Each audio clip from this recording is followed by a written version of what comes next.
Praise the Lord. இன்றைய தியானம் மத்தேயு 13:44 முதல் 49 வரை. அன்றியும் பரலோக ராஜ்யம் நிலத்தில் புதைத்திருக்கிற பொக்கிஷத்துக்கு ஒப்பாயிருக்கிறது. அதை ஒரு மனுஷன் கண்டு மறைத்து அதை பற்றிய சந்தோஷத்தினாலே போய் தனக்கு உண்டான எல்லாவற்றையும் விற்று அந்த நிலத்தை கொள்ளுகிறான். மேலும் பரலோக ராஜ்யம் நல்ல முத்துக்களை தேடுகிற வியாபாரிக்கு ஒப்பாயிருக்கிறது. அவன் விலையுயர்ந்த ஒரு முத்தை கண்டு போய் தனக்கு உண்டான எல்லாவற்றையும் விற்று அதை கொள்ளுகிறான். அன்றியும் பரலோக ராஜ்யம் கடலிலே போடப்பட்டு சகல விதமான மீன்களையும் சேர்த்து வாரிக்கொள்ளும் வலைக்கு ஒப்பாயிருக்கிறது.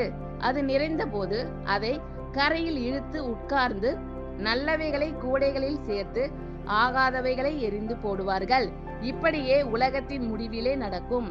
தேவதூதர்கள் புறப்பட்டு நீதிமான்களின் நடுவில் இருந்து பொல்லாதவர்களை பிரித்து அவர்களை அக்கினி சூளையிலே போடுவார்கள்.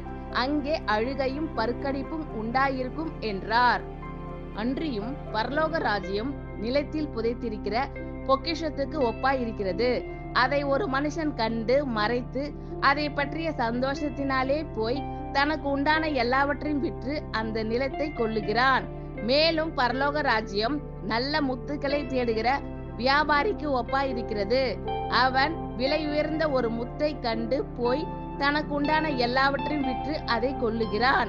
அன்றியும் பரலோக ராஜ்யம் கடலிலே போடப்பட்டு சகல விதமான மீன்களையும் சேர்த்து வாரிக்கொள்ளும் வலைக்கு ஒப்பாயிருக்கிறது.